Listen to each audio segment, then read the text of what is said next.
Hello, and welcome to the Dark Ages podcast, episode 62, Widow and Regent.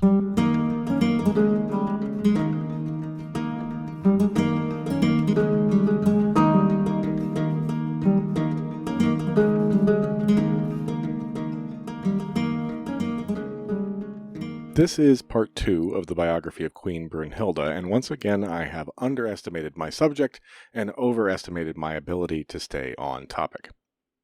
So it is part 2 out of 3 episodes on the life and times of the woman who came to Francia as a Visigothic princess and who ended up as regent for 3 generations of Merovingian kings. In the years that I will talk about today, Brunhilda is mainly in the background of the sources. After Sigebert's murder, she moved to assure her own safety and that of her children, and then to work her way back to the court of her son at Metz, the child king Childebert II. There, she gathered a faction and exercised power in the traditional way of queens. She will emerge as a fully fledged political power in the next and last installment of her story.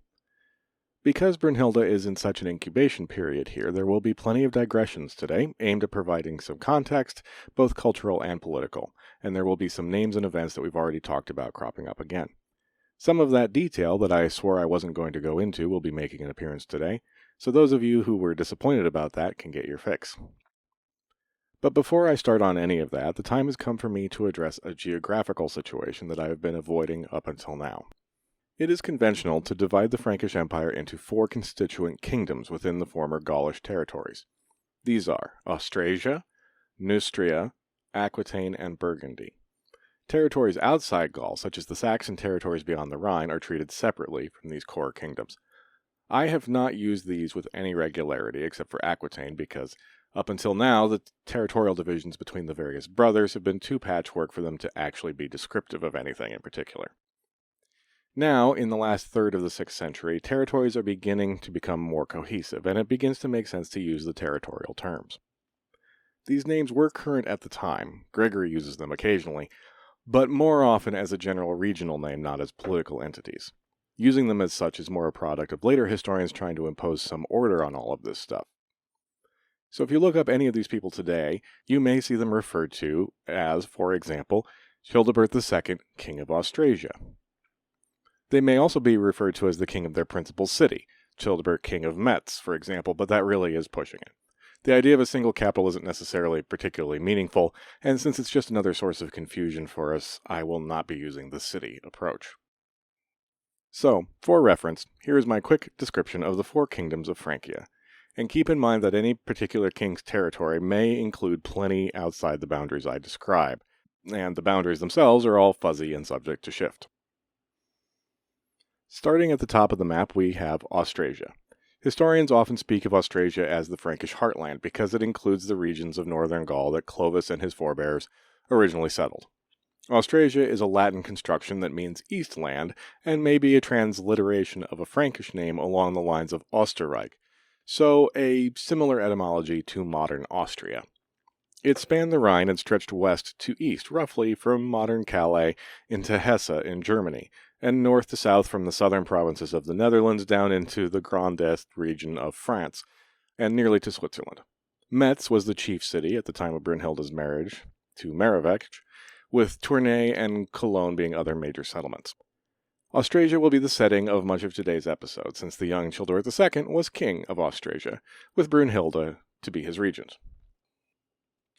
Moving west and south, we come to Neustria, or the New Lands, presumably called that because these were the first lands conquered by Clovis when the Franks broke out of their original territories.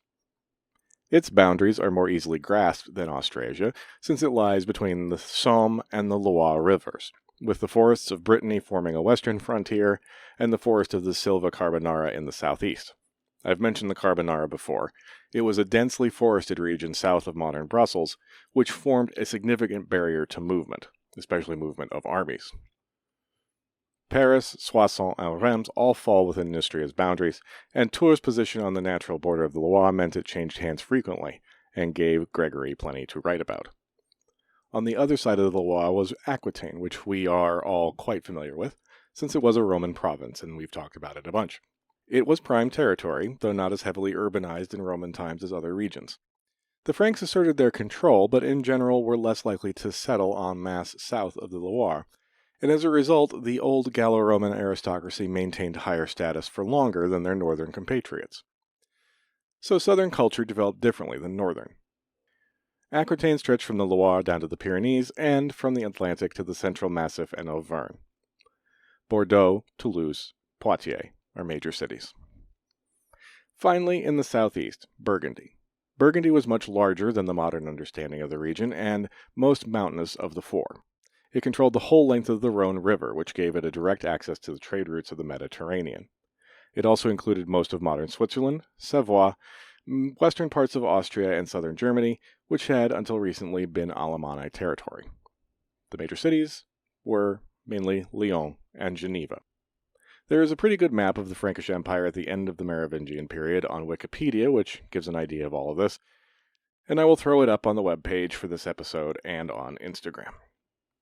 Okay, sorry, that turned into a bit of a slog, but now it's done and we can get on with the story. At the end of the last episode, Brunhilda was still in Rouen, having been married to Chilperic's son, Merivec, much to Chilperic's displeasure. Father and son had ridden away to face a challenging army gathered by the nobles around Brunhilda's son, Childebert, and at this point in 577, Brunhilda's situation seems to have been in flux. Having given up possession of her son to the Austrasian nobility, and now left behind as Merivec left with his father, her freedom of action would appear to have been limited. The truth is we don't really know how she returned to Austrasia and rejoined her son's court, only that she did so. Likewise, what she was doing in the first few years after her return are opaque, as Gregory concerns himself with Merivec's story instead, as will I. Chilperic had never really accepted his son's marriage to Brunhilda and suspected that the two of them were plotting together to stir up rebellions. Whether this is true or not, Gregory doesn't say, though it does suggest that regular communication between Merivec and Brunhilda was possible and ongoing. Eventually, his suspicions got the better of him, and Chilperic had his son seized, disarmed, and imprisoned. Eventually, he had him tonsured, ordained as a priest, and sent to a monastery near Le Mans. Theoretically, this solved several problems at once. The ordination and the haircut both served to remove Merivec from the line of royal succession because a priest could not become a king, and because a Merovingian could not be a king without his hair. It also nullified the marriage to Brunhilda, again, theoretically. Merivec, though, had no intention of remaining at his father's dubious mercy, and looked for a way out, and to make contact with his wife again. Here I get to reintroduce another character we've met before, a dux named Guntram Boso. We met Boso 2 episodes ago in the Affair of Gundevald, which will come up again next episode. Boso was one of Sigebert's foremost war leaders, and earlier had been at the head of an army that defeated and killed Chilperic's eldest son, Merivec's older brother. After Sigebert's assassination, he had fled to Tours and sought sanctuary from Chilperic's vengeance. Gregory sheltered him and turned away the king's men who came looking, asserting the rights of his church. Shortly afterward, when Boso heard of Merivec's situation, he sent the prince advice and assistance, and helped him escape his monastery. Gregory describes the moment when Merivec arrived in his cathedral. He was rescued on the road. He covered his face, put on secular clothes, and made his way to the church of Saint Martin. He found the door open and walked in. I was celebrating Mass at the time with Germain of Paris. After the service was over, he asked me for some of the bread of the oblation. We refused, but Merivec made a scene and said we had no right to suspend him from communion. When we had heard him, and with the consent of my brother bishop, he received the bread from my hands, though the case can be argued canonically.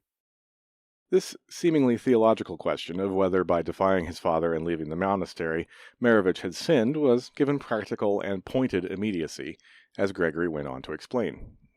I was afraid that by refusing to give communion to one man, I might cause the death of many, for Merivec threatened to kill some of our congregation if he were not allowed to take communion with us. The threat of violence was never far away when there was a Merovingian in the room.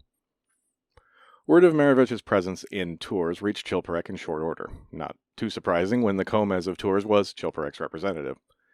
The king ordered Gregory to expel the prince from his church or face consequences. Gregory refused. Chilperic raised an army and started toward Tours. Gregory mentions that Fredegund in particular was eager to catch Marevich, since he stood in the way of her own children's inheritances. Blood feud, meanwhile, also animated the pursuit of Boso, since it was widely believed that he had personally killed Marevich's older brother and mutilated his body after the battle. That Marevich was working so closely with the supposed killer of his brother suggests both how desperate he was, and is just one more example among the many in human history of strange bedfellows being made by politics.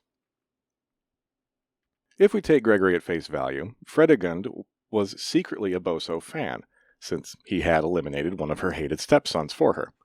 She secretly sent word to Boso, promising rewards if he could manipulate Marevich out of hiding. Boso tried, but to no avail. Eventually, though, Marevich decided he wasn't getting anywhere by hiding out in Tours and rode out on his own. He made it to Auxerre, where he was briefly captured, but escaped. Meanwhile, Chilperic laid waste to the countryside around Tours, to Gregory's distress. Finally, Marevich attempted to rejoin Brunhilda, but the Eastern Franks would not receive him, and he was forced back out on the lam, and drops out of sight for a while. I hadn't really intended to go into this story with this much detail, but might as well finish it now. Unable to trust the Austrasian Franks for whatever reason, Marevich was hiding somewhere near Reims, along with some remaining loyal followers. The leaders of a town called Therouanne, later to be destroyed by Henry VIII, offered to rebel against Chilperic if Marevich would lead them. Marevich jumped at this seemingly miraculous offer, but it was a trap. As soon as Marevich arrived, the estate he was staying in was surrounded, and word sent to Chilperic, who dropped everything to go and deal with his defiant son. Marevich knew he was caught, and fearing capture and torture, asked a servant to kill him with his own sword, which he did. Marevich's servants and remaining followers were all captured, many tortured and executed. We don't know how old Marevich was when he died in 577, but since his father was not yet 40, and Marevich was his second son, he was probably just barely on the far side of 20. If that. And just like that, at the age of probably 33 or 34, Brunhilda was a widow for the second time. And what had she been doing all this while her young husband scurried from one rat hole to another all over northern Francia?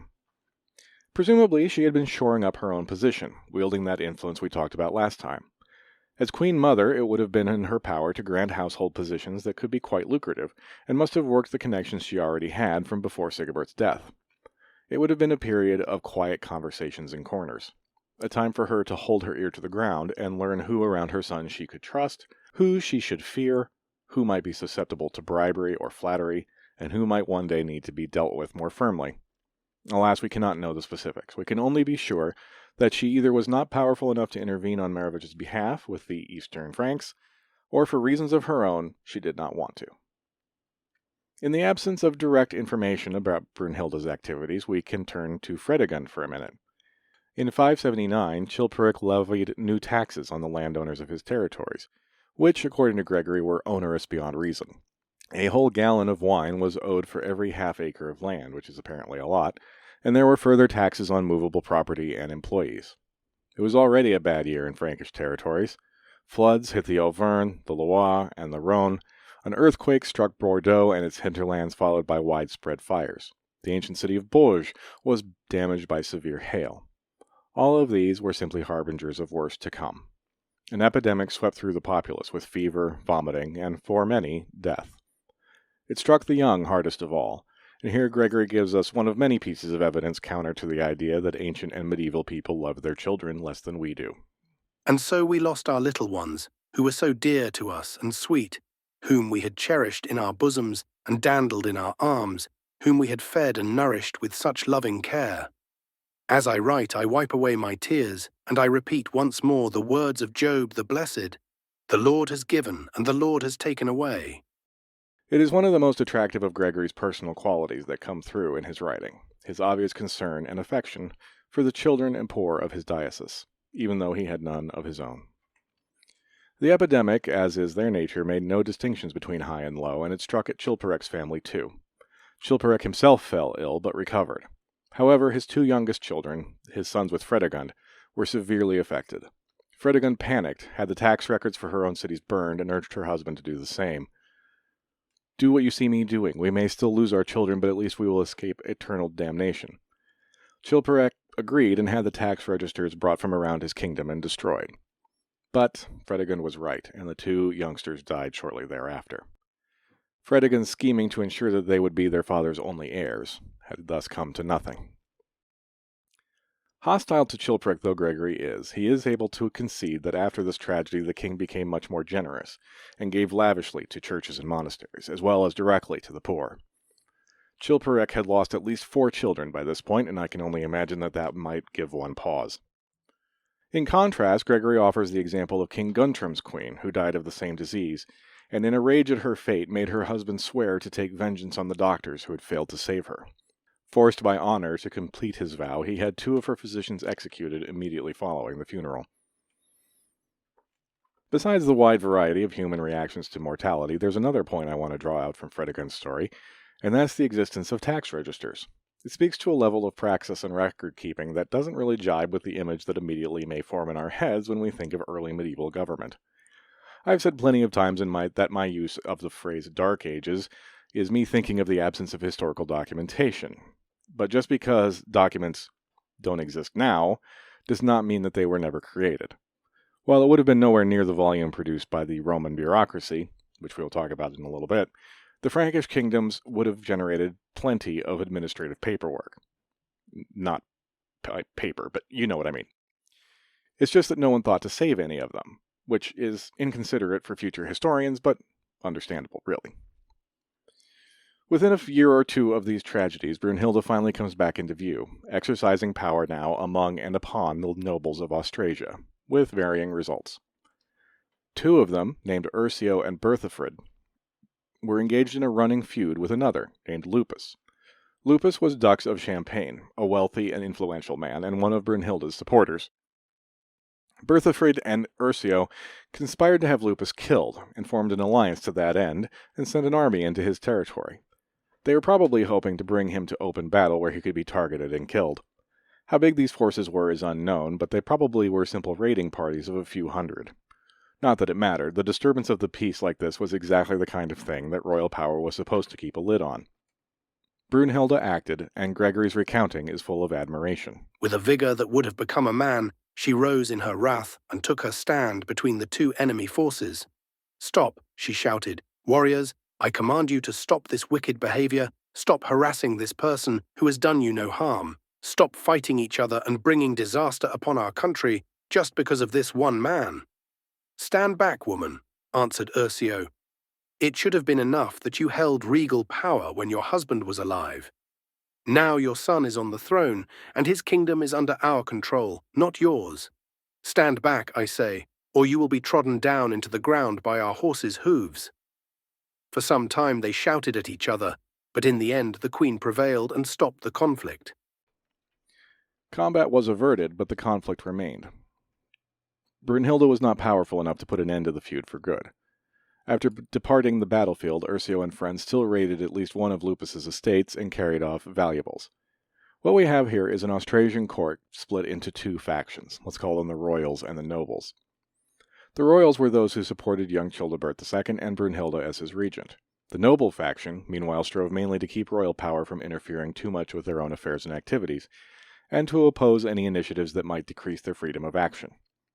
Resolution was unlikely without an adult king, as many in the noble faction would be patently unwilling to take Brunhilda's authority seriously. Recognizing that he would not be safe in Austrasia, at least until Childebert came of age, Lupus went into voluntary exile in Burgundy with King Guntram and waited for conditions to improve. Shortly afterwards, Childebert and Brunhilda were forced to follow him to Guntram's court, where they took refuge from potential assassination and prepared their next move.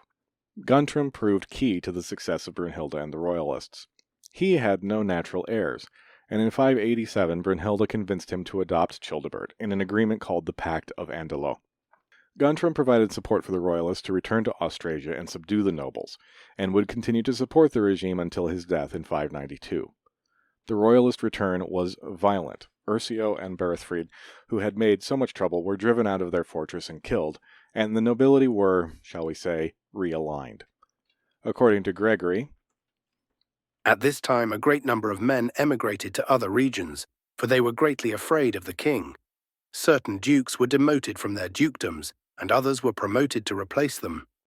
He names the king, but given that Childebert was still underage, we have to assume that most of the impetus for this comeback originated with Brunhilda. Now in much firmer footing, Brunhilda was unquestionably the regnant power in Austrasia.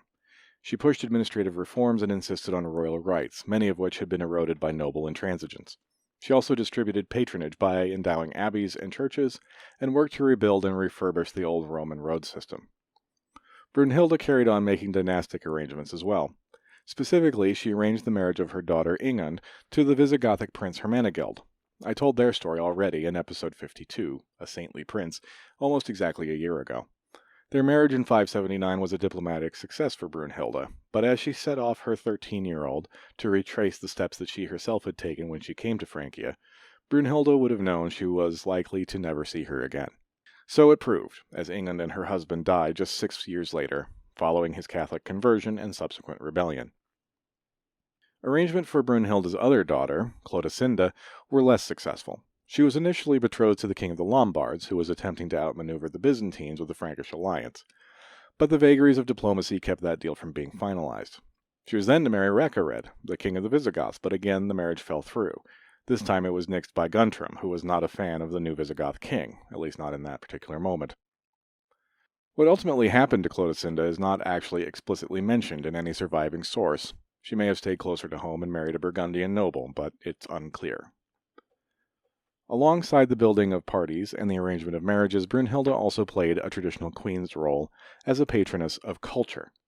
And that gives me an excuse for one final digression, and one that will go a long way to explain how profoundly things had changed in the century since the last gasps of the empire in the West. The fall of the empire must be understood as a political collapse first and foremost, a system that stopped working. It was not entirely a social collapse, at least not in the short term, nor was it a cultural one. Not on the continent, at least. Britain was a different story. I've banged on and on about how the Roman elite landowning classes largely stayed in place across the old imperial territory, and how the successor kingdoms were the result of deals negotiated between them and the new warrior elites. There was certainly violence. Some elite families saw their fortunes reduced as the barbarians inserted themselves into the system, but in most of the western provinces the landowning classes were still made up of the original Gallo, Hispano, or Italo-Roman families that had been in place before. Social and cultural changes followed, working themselves out over the next few generations. Culture was changed by the political realignment in a deep and fascinating way, but to explain it, I will need to go back a bit to talk about the governmental structure of the late empire. I'll keep it as brief as I can, but it is interesting, I promise. In the last century of empire, the size of the imperial bureaucracy had increased dramatically, as budgetary authority shifted from town councils to more centralized control. That shift was driven by the need to fund the various civil wars going on.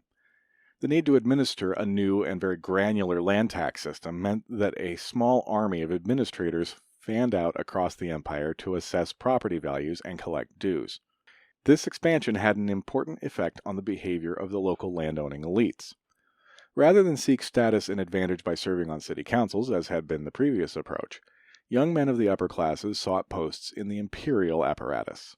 For one thing, knowing someone in the tax office could go a long way toward reducing your overall bill, not to mention the potential for lucrative kickbacks and the chance to hamstring your local rivals. Competition for these posts was intense, and education was the gateway to success. The educational system revolved around a cadre of specialists, known as grammarians, who taught an intensive curriculum in classical Latin language, using a canon of texts that had remained largely unchanged since the 1st and 2nd centuries. Christianization had contributed a few new texts, but the Roman aristocrats' attachment to Cicero, Virgil, and company was too strong to be dislodged by the shift in religion. As a result, the upper crust spoke an ossified version of Latin that was distinct from the vernacular dialects already evolving into early Romance languages. The use of proper Latin marked them out as members of the upper class and suitable for imperial service. The education was further refined by the next level of education, provided by rhetors, who taught rhetoric and forms of complex textual analysis, which were vital to understanding and functioning within the legal system that every elite landowner would need to interact with. St. Augustine had worked as a rhetor for part of his pre-conversion career. The same analysis applied to biblical texts would be a large part of the intellectual working out of Christian doctrine, but that's another story. My point for now is that high-level skill in Latin, both prose and poetry, were essential markers that were required for entry into those imperial jobs. The same system was in place in the East, where the language of choice was Greek, not Latin.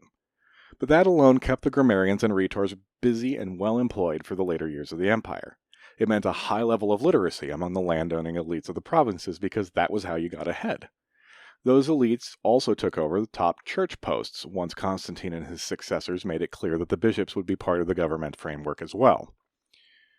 You can probably see where this is going.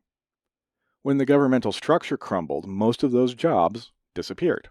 Taxes still needed to be collected, but the smaller successor kingdoms didn't have the resources to maintain the bureaucracy on the same scale, and also had different needs.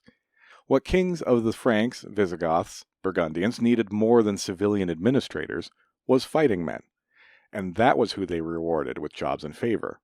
A firm command of Latin was replaced by a firm understanding of sword and shield as prerequisites for advancement, and the elites adjusted their priorities accordingly. Christianity, always a religion of the book, still required literate leaders, but the church could not hope to replace the government as a large-scale employer. At the end of the 4th century, there had probably been around 3,000 top-level jobs in imperial service in the West, outside of Africa, along with innumerable support staff that also required an education. Compare that to the 350 or so bishops in the same area after 476, and the reduction in demand for grammarians and rhetors becomes obvious. Their church eventually would take over education from the independent teachers, and so ensure its own supply of staff. But the number of landowners that were receiving training in Latin and high-level literacy was reduced dramatically. It's likely that the kings and magnates of Francia could read enough to manage their estates, but most writing was now done by scribes, and complex literary writing and analysis was now limited to a handful of high-level churchmen. The teaching of Greek, never as prevalent in the West, pretty much vanished entirely. However,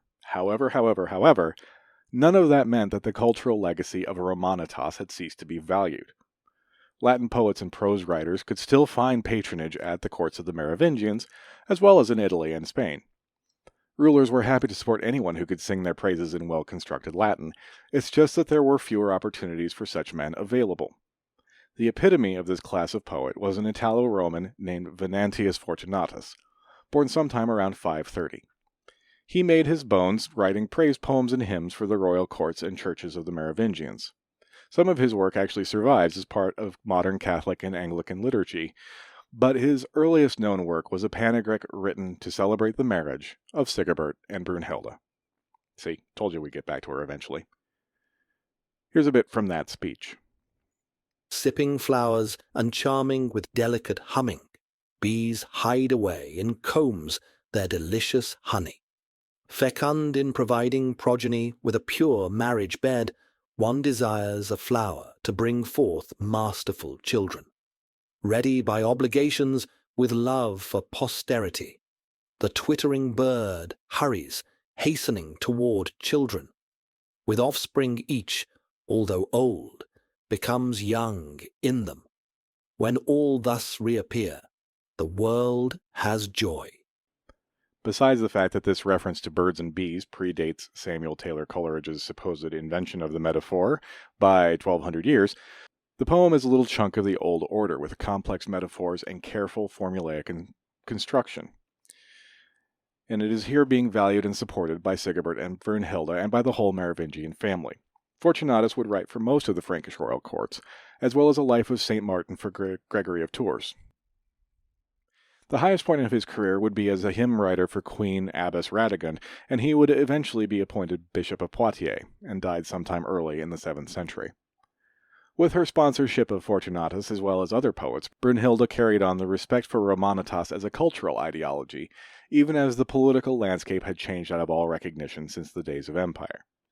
Maybe her upbringing in the more Romanized Visigothic courts had predisposed her to appreciate well-made Latin verse. Who knows? But there were plenty of others in Francia that shared the appreciation. In spite of the constant infighting and family drama, Francia was now, without question, the most powerful, richest, and most influential of the Western kingdoms, both culturally and politically, felt by all of its neighbors. It will be an ongoing thread through pretty much all of the stories I tell for the foreseeable future. And as for Brunhilda, her regency would end officially when Childebert attained his majority, but she remained an influential figure at his court. She may have thought that after guiding her son to his rightful place, she would live out the rest of her life as one of many voices advising him. But fortune, of course, turned her wheel, and she would find herself once again at the center of events, which we will talk about next time. I'm releasing this episode on New Year's Eve 2025 because I promised I would have it out before the new year. My resolution this year is to continue to be much more diligent about this rickety old show of mine. It is the least I can do for all the support you've all given me, both financial, for which I'm always grateful, and moral with your comments and reviews and emails. I hope the new year brings you all the blessings that you have earned, and none of the troubles that may trip you. And may the sun be ever on your faces, and the wind at your backs. I'll see you all next year. Until then, take care.